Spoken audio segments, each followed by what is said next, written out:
the next life might exist within different dimensions, and we might have different capabilities and the sort of way in which things are. So we're like seeing this from the perspective of a very this world human perception of human relationships. And so like the absolute level of us is like, I don't know, making love on a bed of cherries while listening to our own podcast. Right? That might be like what you conceive to be the height of our intimacy in this. That's the intimacy though, but is that the height of our relationship? Oh, you think that? No, when I say sex on cherries, I don't mean like just for like 21 minutes. I mean for eternity. You mean but we haven't recorded enough podcasts. We only make love to the sound of our own voices. Yeah, but just put it on loop. you just put it on loop. Put it on loop, yeah. Because it's repetition gives birth to death, right? Yeah, that's very true. If we've learned anything. Yeah. If we learn anything, you need repetition. Proper penetration. Exactly. Yeah. No, exactly. That's a really fascinating concept, though. Like, I don't know if I agree with it, though. Do you agree with that? Agree with what?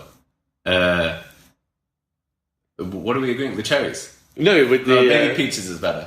No, but with your ex-girlfriend's theory about how we would have... I don't know, I love it as an idea. I think it's quite beautiful.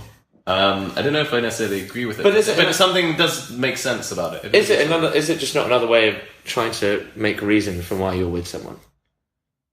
Oh, to try and establish a deeper reason for why you're with someone. Like, we're best friends because we cross paths in a private past life. Maybe for me it is to assign a poetic reality to, assign a narrative, like a poetic narrative to a present poetic reality. Right? And that spans time, right? Yeah, because I think a lot of the time you want to sort of, in love and romantic relationships, grandify something to its like highest point, and what is higher than taking time to its eternity? Very true. To its absolution. No, I agree. Right? And the past life makes finite. It makes infinite the finite, right? And so I think there is that kind of grandeur that we like to ascribe to love and stuff, and try and like take things to that. Yeah, that's very true. And it also allows us to kind of perceive that, you know, the hardest thing about being in a relationship is that knowing that you're going to lose them someday, like that you're going to die. And if you understand that we've always known each other and we're only going to know each other deeper in the future, then you can never die. And then you sort of... Yeah, then you commit to this love, don't you, as well? Yeah, maybe you can commit. You commit to love, you can... Because you're not scared of losing them, because you never can. Yeah, because you'll find them again in the next life, or in the next space, or whatever. Yeah. But then maybe that explains why we have so many partners now, why people are so flippant with regards to their partners, because we've had so many. If we've got 10 lives worth of partners, maybe that's why we have 10 different options. But we're not more intimate with them. If anything, we're less. But are we less? Maybe intimacy just happens quicker now because the world is so fast-paced. I don't think that's true. If I look at the relationships of people who are very flippant with their relationships and stuff, compared to, you know, maybe some of our parents, friends and stuff. Yeah, but our parents have come through repetition, right? They've got that repetition. Yeah, of the same person, though. Of the same person for many years. Yeah, but we don't have that option, right? We're still so much younger than our parents. I think if we compare it to people our own age, are we not all at that same level of intimacy? Like, even the ones that have been with their girlfriends or boyfriends for a few years, I don't think they've had any more intimacy than we have. I don't know. Wait, so you're saying...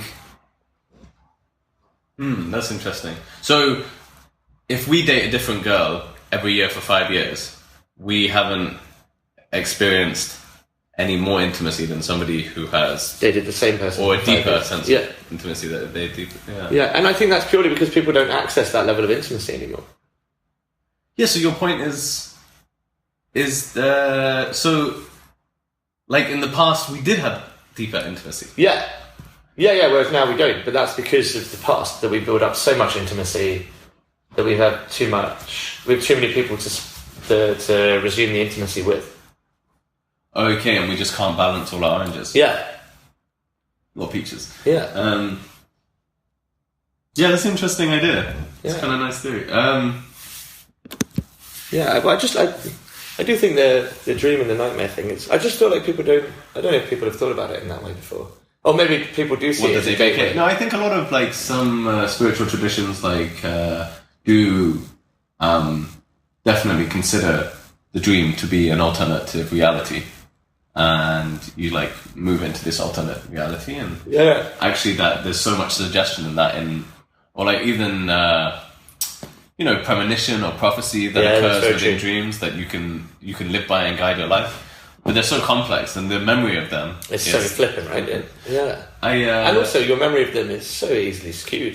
so easily cute. I read a lecture by Borges, like George Louis Borges, Yeah. and he was basically saying that dreams, we have this idea that that they're these big narratives and strong, crazy stories, but in fact they're actually just imagery, like selections of imagery compiled together. So you'll say something like there'll be an image of some cherries, and then of an Indian boy. Yeah. And then you'll wake up and you'll be like, oh my god, Shy, you won't believe it. I had this crazy dream that we were having sex on a bunch of cherries while listening to our own podcast.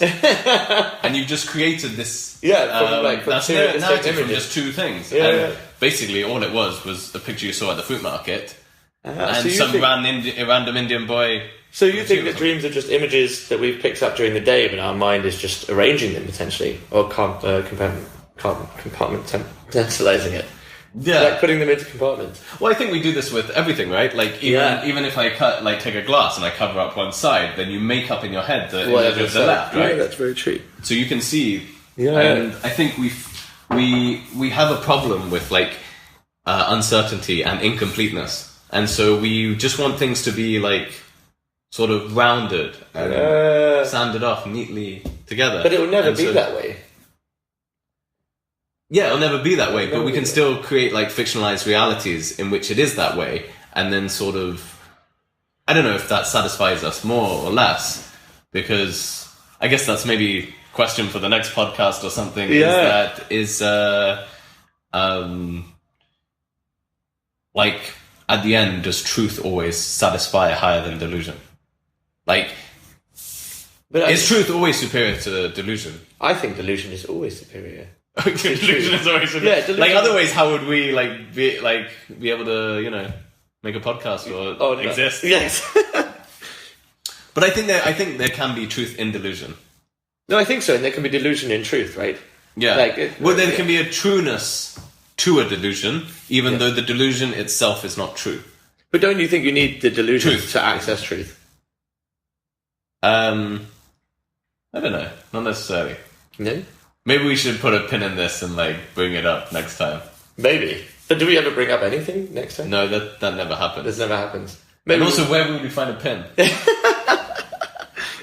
Alright, but I'm going to go back to sleep, and I'm going to see if Spanish Me appears.